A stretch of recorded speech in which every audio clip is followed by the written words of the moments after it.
Mu karere ka Rubavu mu murenge wa Byahi habereye ibiteye ubwoba byarijije abanyarwanda benshi cyane, abandi batangira kwifata ku munwa. Abanyerondo batanu barangije gutabwa muri yombi n'ishami ry'ubugenzacyaha RIB bakurikiranwe icyaha cyo gusambanya umugore uri mu kigero cy'imyaka 30. Ibi byabaye ku iki gicamunsi mu masaha ashyira saa 3 za nijoro, ubwo uyu mugore yavaga ku isatere. Bano banyerondo baramuhagarika ndetse bamutinza hano, ubwo bahamukuye saa 6 z'ijoro bamaze kumusambanya. Uyu mugore arangije aragenda mu iryo joro ahita ajyana ikirego kuri RIB. Ako kanya bano banyerondo bahita batabwa muri yombi kugeza izi saha. Bano banyerondo bakurikiranwe icyaha cyo gusambanya umugore uri mu kigero cy'imyaka 30 y'amavuko. Abaturage bumvise bino bavuze yuko ntago baba batunguwe, kubera ko bano banyerondo n'ubundi basanzwe basambanya abagore ndetse bakabafata ku ngufu bakanabakubita. Ibi mu karere ka Kayonza, umusore uri mu kigero cy'imyaka 26 y'amavuko wari umufana w'ikipe ya Rayon Sport ndetse yari umufana ukomeye cyane. Abaturage bamusanze amanitse mu mugozi yapfuye, aho bamusanganye urwandiko aho yapfiriye. Bigaragara yuko uru rwandiko yarwandikiye perezida w'ikipe ya Rayon Sport, avuga yuko iyi kipe yamubabaje cyane kugeraho guhumeka bimunanira ndetse akaba yafashe umwanzuro wo kwiyahura. Karere ka Rwamagana ku iki cyumweru mu murenge wa Musha, umusore uri mu kigero cy'imyaka 19 y'amavuko wari wagiye koga mu kiyaga cya Muhazi yarohamye arapfa. Ni umusore bivugwa ko yaraturutse i Kigali aje gusura nyirarume mu murenge wa Musha. Abahaye amakuru itangazamakuru bavuze yuko iki kiyaga ndetse mu minsi ibiri hapfiriyemo abantu babiri mu minsi ibiri. Bivuga yuko iki kiyaga gifite inyatsi cyangwa umwako.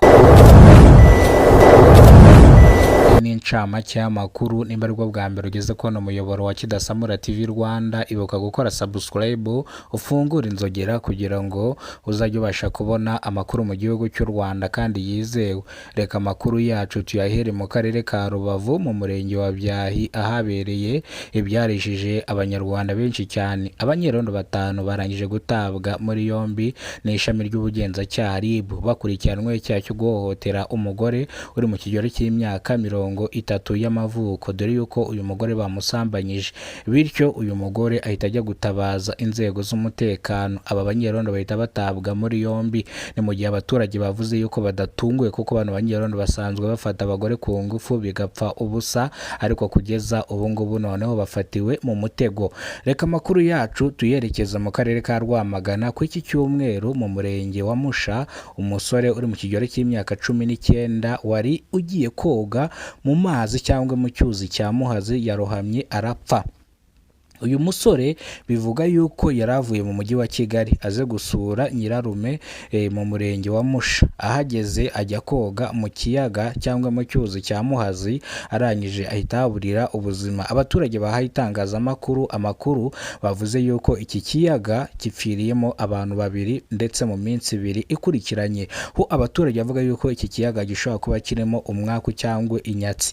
Bamwe bari kurira, abandi bifashe ku munwa. Ibi byatumye benshi batangira gucika ururondogoro, abandi batangira kwifata ku munwa. Ibi ngibi byatumye benshi bacika intege cyangwa benshi batazongera gusubira mu cyuzi cya Muhazi. Reka amakuru yacu tuyakomereze mu karere ka Kayonza. Mu karere ka Kayonza, umusore uri mu kigero cy'imyaka 26 y'amavuko wari umufana ukomeye w'ikipe ya Rayon Sport. Abaturage bamusanze amanitse mu mugozi yapfuye, dore ko aho bamusanze bahatoraguye urupapuro yari yanditseho nyuma yuko yiyahura. Dore yuko uru rwandiko yarwandikiye perezida w'ikipe ya Rayon Sport, avuga yuko iyi kipe yamubabaje cyane, ahisemo kwiyambura ubuzima bitewe nuko ihungabana yagize, bitewe nuko iyi kipe buri gihe itsindwa. Ese bafana ba Rayon Sport, muzane kuri kamera mbabwira akantu gato.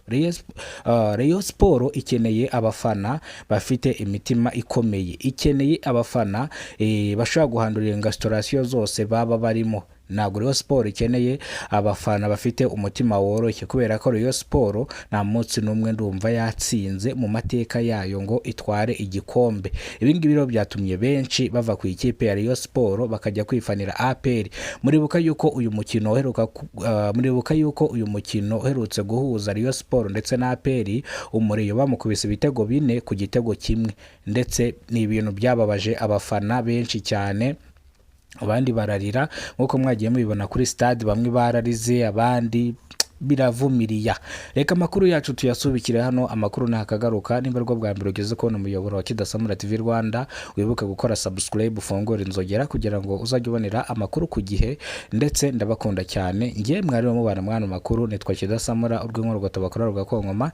Imana ibarinde, ibahereze ubuzima buzira umuze, kandi ikindi turabakunda cyane, muri ab'igikundiro ndetse muri abacu, muzahora muri n'abacu. Bantu mudusapotinga, mudukurikirana, mudahwema kureba ibiganiro byacu, mbanze kubahereza ikaze. Murakoze.